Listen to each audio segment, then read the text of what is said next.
അങ്ങനെ ബിഗ് ബോസിനകത്തും പുറത്തും ഒക്കെ ഒരു ചർച്ചാ വിഷയമായി മാറിയിരിക്കുകയാണ് സിജോയുടെ കാട്ടുതീ എന്നുള്ളൊരു ഡയലോഗ്. ഇന്നലെ വീക്കെൻഡ് എപ്പിസോഡിൽ ലാലേട്ടൻ എല്ലാവരോടും ചോദിക്കുന്നുണ്ട്, ബിഗ് ബോസ് ഹൗസിൽ നിന്നും പോയ സിജോയും ഇപ്പം മടങ്ങി വന്ന സിജോയും തമ്മിൽ എന്തെങ്കിലും വ്യത്യാസം നിങ്ങൾക്ക് ഫീൽ ചെയ്യുന്നുണ്ടോന്ന്. ഓരോ മത്സരാർത്ഥികളും അവരുടെ ഇൻഡിവിജ്വൽ ആയിട്ടുള്ള അഭിപ്രായങ്ങൾ പറയുന്നുണ്ട്.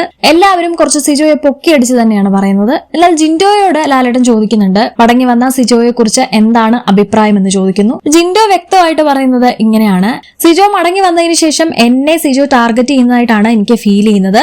അതോടൊപ്പം സിജോ ഒരു കാട്ടുതീയായിട്ട് എനിക്ക് ഫീൽ ചെയ്തിട്ടില്ല എന്ന് പറയുന്ന ജിൻഡോനെയാണ് നമുക്ക് കാണാൻ സാധിക്കുന്നത്. ഇവിടെ മറ്റുള്ളവർക്ക് അങ്ങനെ തോന്നിയിട്ടുണ്ടോ എന്ന് എനിക്കറിയില്ല, പക്ഷെ ഞാൻ എന്റെ അഭിപ്രായമാണ് പറയുന്നത്, എനിക്ക് അങ്ങനെ തോന്നിയിട്ടില്ല എന്ന് പറയുന്നു. ഇത് പറയുമ്പോൾ തന്നെ ചിരിച്ചുകൊണ്ടിരുന്ന സിജോയുടെ ഫേസിലെ എക്സ്പ്രഷൻ മുഴുവൻ മാറുന്നുണ്ട്. എനിക്ക് ഉരച്ചു കളയുന്ന ഒരു തീപ്പെട്ടിക്കൊള്ളിയായിട്ടാണ് സിജോയെ തോന്നുന്നത് എന്നും ജിൻഡോ പറയുന്നുണ്ട്. എന്റെ ഓപ്പൺ മൈൻഡിൽ ഞാൻ പറഞ്ഞതാ എന്ന് പറഞ്ഞിട്ടാണ് ജിൻഡോ ഇക്കാര്യം പറയുന്നത്. കാട്ടുതീയായിട്ടൊന്നും സിജോയെ എനിക്ക് തോന്നിയില്ല എന്ന് ജിൻഡോ പറയുമ്പോൾ തന്നെ അവിടെ നിന്ന് ചിരിയടക്കി ചിരിക്കുന്ന ലാലേട്ടനെ നമുക്ക് കാണാം. പക്ഷെ അതൊന്ന് ക്ലോസപ്പിൽ തന്നെ കാണിക്കേണ്ടതായിരുന്നു. വന്ന ചിരി അമർത്തിപ്പിടിച്ച് ചിരിച്ചുകൊണ്ടിരിക്കുന്ന ലാലേട്ടനെയാണ് നമുക്ക് കാണാൻ സാധിച്ചത്. സത്യത്തിൽ ഇന്നലത്തെ ആ ഒറ്റ ഡയലോഗ് കൊണ്ട് തന്നെ സിജോയുടെ കാട്ടുതീ മുഴുവൻ അണച്ചു കളഞ്ഞിരിക്കുകയാണ് ജിൻഡോ. നിങ്ങളുടെ അഭിപ്രായം കമന്റ് ചെയ്യൂ. കൂടുതൽ അപ്ഡേറ്റ്സിനായി സബ്സ്ക്രൈബ്